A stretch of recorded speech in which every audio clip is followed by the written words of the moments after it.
Opening 9 money mistakes that keep you broke. In our last video, we talked about habits, the small daily choices that quietly keep people poor. Things like impulse spending, avoiding money conversations, or never reviewing your finances. Bad habits create slow damage. They hold you back without you even noticing. But today, we're going deeper. Because sometimes, it's not just your habits, it's your decisions, your blind spots, your financial mistakes. Habits are often unconscious. Mistakes? They cost you, sometimes instantly, sometimes over years. But they always leave a mark. Here's the hard truth. You can budget well, save a little, and work hard. But if you keep making 1 or 2 of these mistakes, you'll stay broke no matter how disciplined you are. We're not talking about rare disasters. We're talking about common errors that smart, hardworking people make every single day. Like thinking an emergency fund is optional, or believing that paying the minimum on your credit card is doing enough. This video is about the blind spots you may have missed, the holes in the boat you didn't know were leaking. We've narrowed it down to 9, just 9 mistakes. But if you keep making them, they'll silently drain your future. And the worst part, most of them don't feel like mistakes until it's too late. Let's break them down. And more importantly, let's show you how to fix them. Mistake 1, living without a budget. You work hard every day, but somehow your bank account never reflects it. You feel like you're constantly chasing your own money. You make decent income, but by the end of the month, there's nothing left. And when an unexpected bill hits, it feels like a financial emergency. Why? Because you're spending without a plan. And living without a budget is like driving with your eyes closed. Eventually, you crash. That was Alex's life for years. He had a stable job in marketing, making over $70,000 a year. But his spending was completely unconscious. He paid rent, went out for dinner whenever he wanted, bought gadgets on impulse. Every paycheck disappeared within days. Alex told himself, "I make enough, I'll be fine." But fine turned into overdraft fees and credit card debt. When his car broke down, he had to borrow money just to fix it. It wasn't about income, it was about control. Then there's Mia. Same job, same salary. But from the first year out of college, she built a simple budget. She used the 50-30-20 rule, 50% for needs, 30% for wants, and 20% for savings and debt. She tracked her spending weekly, adjusted when necessary, and stayed mindful of her goals. Mia wasn't living a flashy lifestyle, but she was building a financial foundation. Within 3 years, she had paid off her student loans and saved for a house down payment. Alex realized something had to change when he was denied a mortgage pre-approval. He finally opened a budgeting app, listed all his expenses, and was shocked. Subscriptions he forgot, takeout 5 times a week, money leaking everywhere. The first 3 months were painful. He had to say no to things he used to enjoy. But as the months went by, the anxiety faded, and clarity took its place. He started saving, slowly but steadily. He finally felt in control. Key takeaway: a budget isn't a punishment. It's a plan. It doesn't tell you what you can't do. It tells you what you can do without guilt or fear. If you don't tell your money where to go, it will disappear without explanation. Mistake 2, lifestyle creep. You finally get a raise. It feels like a reward. So you upgrade your apartment, get the latest phone, start dining at nicer places.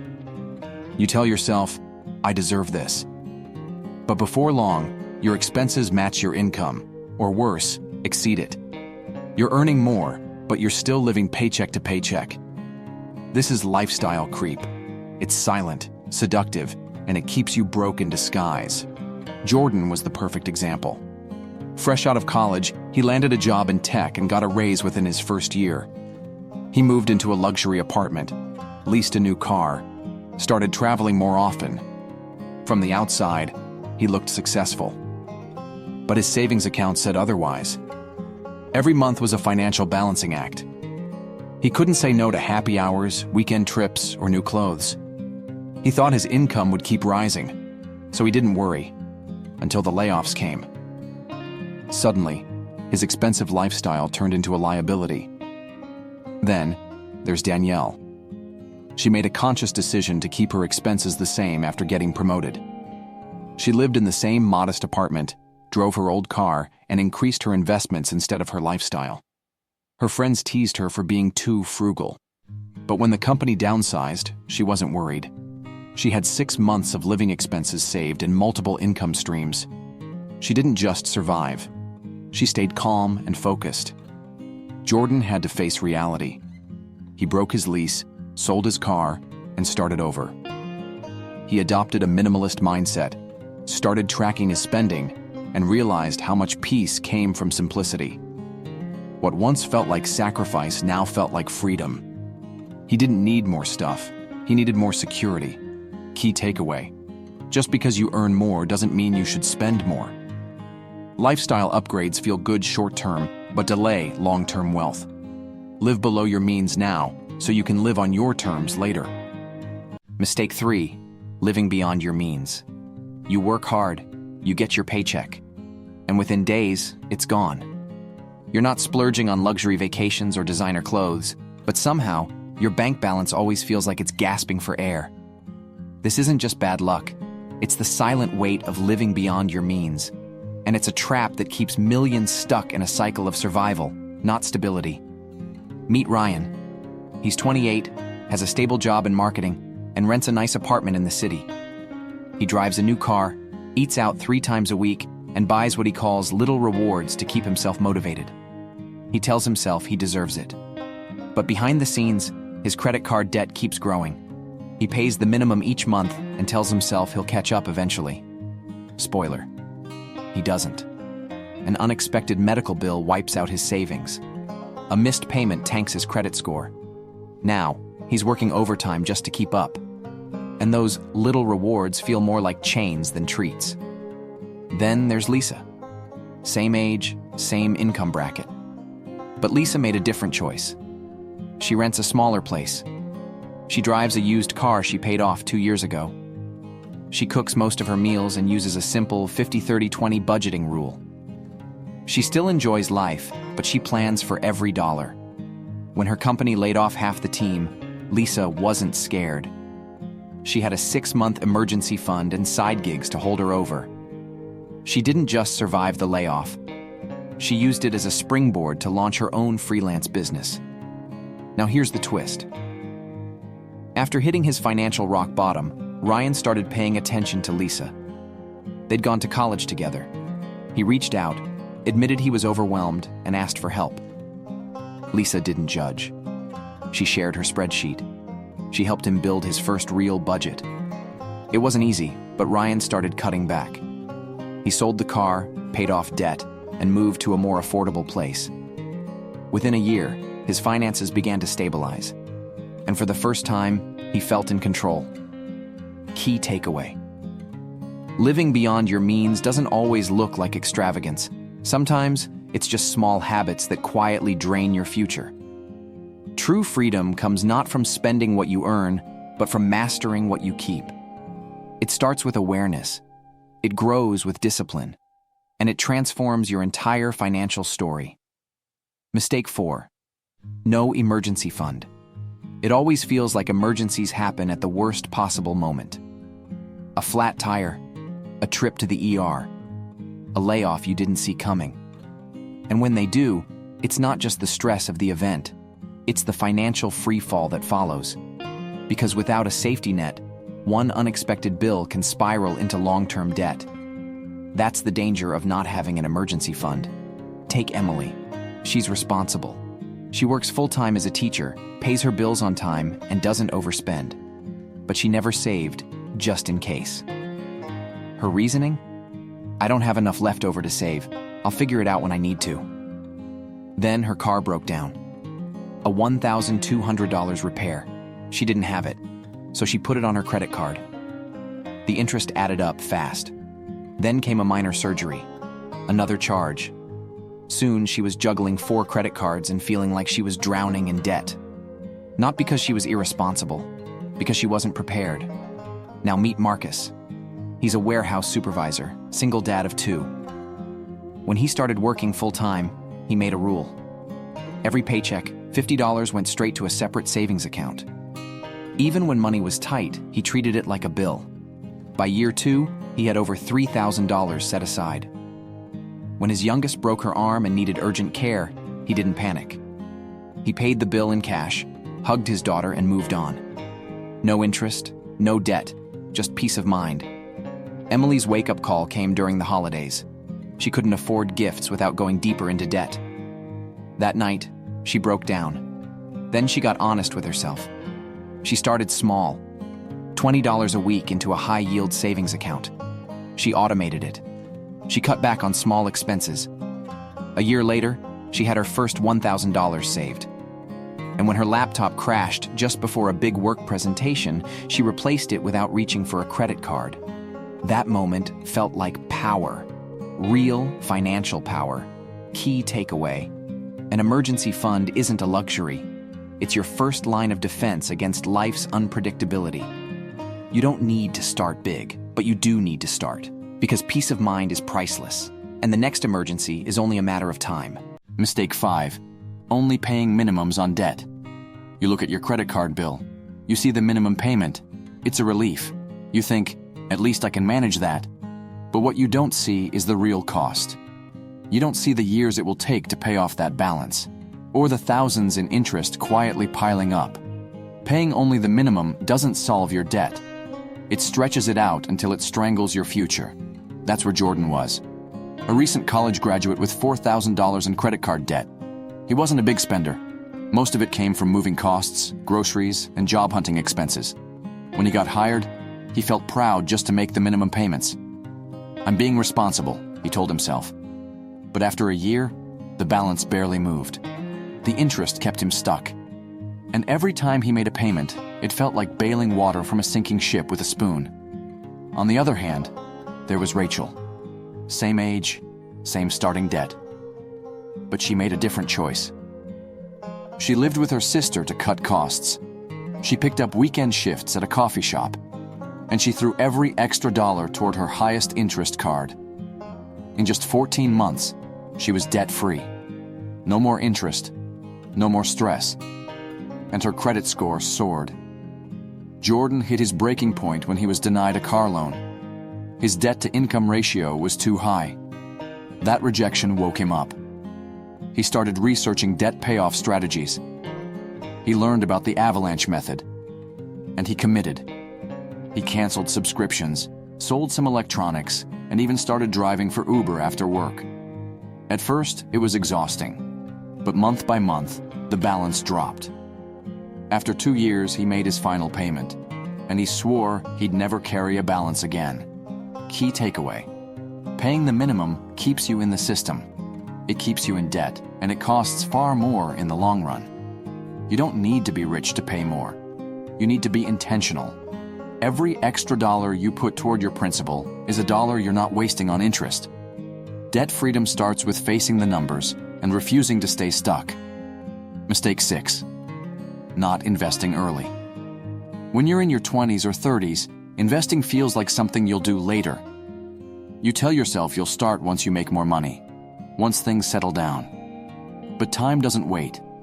And the earlier you start, the more powerful your money becomes. Waiting even a few years can cost you hundreds of thousands by retirement. That's the silent cost of not investing early. Meet Chris, a talented graphic designer who landed a solid job at 25. He was good with money, paid his bills, had a small savings account. But investing? He thought it was too risky. He didn't understand the stock market. And besides, retirement was decades away. So he waited. He waited until age 35 to open his first Roth IRA. 10 years gone. 10 years of compounding lost. Now, even though he contributes regularly, he's always playing catch-up. Then there's Jasmine. She also started her career at 25. But on her first day, she signed up for her company's retirement savings plan. She didn't know everything about investing, but she asked questions. She chose low-cost index funds. She contributed just 10% of her paycheck. Not a huge amount, but she was consistent.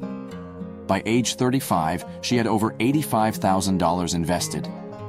By 45, that number had more than doubled. And she didn't have to hustle harder, just smarter. Chris finally saw the numbers when a friend showed him a compound interest calculator. He felt sick. If he had started with just $200 a month at 25, he could have had over $500,000 by retirement. Now, he was going to need to invest twice as much to reach the same goal. That moment changed him. He maxed out his Roth IRA. He opened a brokerage account. And he started teaching his younger cousins about investing, so they wouldn't make the same mistake. Key takeaway: investing early isn't about being rich. It's about using time to your advantage. Even small amounts, started young, can grow into financial freedom. The best time to invest was yesterday. The second best time is today. Don't wait until later becomes never. Mistake 7. Ignoring credit scores. Your credit score isn't just a number, it's your financial reputation. It decides whether you get approved for a loan, what interest rate you'll pay, even whether a landlord or employer will trust you. But too many people ignore it, until it blocks something important. And by then, fixing it feels overwhelming. This was Taylor's reality. She had no idea what her credit score was. She paid her bills, most of the time. But she also missed a few here and there. She maxed out her cards, but always assumed she could catch up later. Then she applied for her first mortgage. Denied.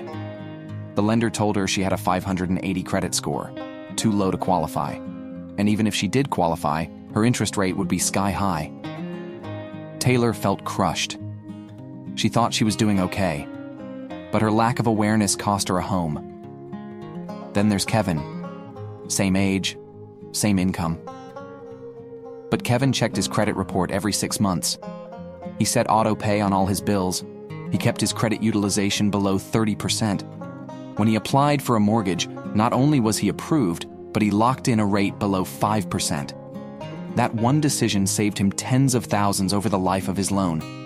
Not because he earned more, but because he paid attention. Taylor didn't give up. She took a deep breath and got to work. She pulled her full credit report and checked for errors. She disputed a few inaccuracies and paid down 2 maxed-out cards. She opened a secured credit card to rebuild positive history. It took 18 months. But by the end, her score had jumped to 720. And this time, when she applied for a loan, she got approved with confidence. Key takeaway: your credit score is more powerful than you think. It opens doors or keeps them shut. Ignoring it won't make it go away. Check it, understand it, and protect it like your financial future depends on it. Because it does. Mistake 8. Not planning for retirement. Retirement feels like a distant dream. You're focused on today. The bills, the job, the family. But what if I told you that the biggest mistake you can make is assuming you'll be able to work forever? The truth is, time flies, and retirement sneaks up on you. If you don't start planning now, you may find yourself struggling to make ends meet when it's time to relax. Meet Claire. At 40, she felt like she had all the time in the world. She didn't have a retirement plan. She thought she'd just figure it out when the time came. She had a retirement savings plan at work, but she wasn't putting in enough to make a difference. And she didn't see the point in adding more.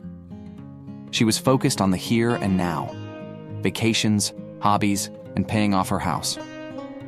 When she hit 55, she realized she wasn't even close to having enough saved for retirement. Her retirement savings plan balance was far lower than she had hoped, and the clock was ticking. She couldn't afford the lifestyle she dreamed of when she was younger, and the reality was painful. Then there's Jason. He started contributing to his retirement savings plan at age 25. He didn't put in much, just 5% of his paycheck, but he did it consistently. By age 35, he was contributing more, taking advantage of employer matches, and even opening an IRA. He wasn't living extravagantly, but he made his future a priority. When Jason hit 55, he had a retirement account worth nearly $1.5 million. He was on track to retire comfortably at 65, traveling and enjoying his golden years without financial worry. Claire's wake-up call came after she watched Jason retire early with financial freedom. She started researching retirement options and met with a financial planner. She realized that while she couldn't make up for all the lost time, she could still make a difference. Claire started maximizing her contributions to her retirement savings plan, opened a Roth IRA, and took steps to reduce her current lifestyle to save more. It wasn't easy, but by age 65, she had a solid plan that allowed her to retire with dignity. Key takeaway: the best time to start saving for retirement was yesterday. The second best time is today. Don't wait for retirement to catch you off guard. Start planning now, even if it's just a small contribution. Time is on your side if you start early. Mistake 9. Failing to set financial goals. You make money, you pay bills, you spend a little here, save a little there, but somehow you don't feel like you're getting anywhere. That's because you're missing direction. Without clear financial goals, your money has no mission. And when your money has no mission, it disappears into distractions. Natalie had been working full-time since she was 22. Now 33, she looked back and realized she had no idea where her money had gone. She had no savings, no investments, and no plan. Every month was about survival and indulgence. She thought she had time to figure things out later, but later came in the form of a medical emergency. She had to take time off work and suddenly realized how unprepared she was. No emergency fund, no safety net, just stress. Now, take Marcus. At 28, he sat down and wrote out 3 financial goals. Save $15,000 for a down payment. Pay off his $22,000 student loan in 5 years. Invest 10% of his income monthly. He broke each goal into steps, tracked his progress, and celebrated small wins. His income wasn't extraordinary, but his focus was. By 32, he was debt-free, a homeowner, and had a growing retirement fund. Natalie met Marcus through a mutual friend. She was inspired by how calm and in control he was. She asked him for help, and together they built her first financial plan. Start with $1,000 saved, pay off 1 credit card, contribute to a Roth IRA. She stuck with it. 2 years later, she had her emergency fund, paid off $8,000 in debt, and started dreaming bigger. Key takeaway: money without a goal is money wasted. Set clear, measurable financial targets. They give you focus, discipline, and motivation. You don't need to be rich to build wealth. You just need a plan and the will to follow it. Closing. 9 money mistakes that keep you broke. We've covered the 9 mistakes that might be keeping you broke. They're not just bad habits. They're critical errors in your financial thinking. Things you might have been doing without even realizing the long-term cost. From living without a budget to not planning for retirement, these mistakes can silently drain your wealth. And the worst part? They often don't feel like mistakes until it's too late. But here's the good news. Now that you know, you can change it. You have the power to stop the cycle. It all starts with being mindful of your decisions. By making small changes today, you'll protect your future. Remember, building wealth isn't about perfection. It's about progress. And each step forward makes a difference. So, start by addressing the mistakes that resonate most with you. Take action, and make sure your financial future is something you're excited to live for.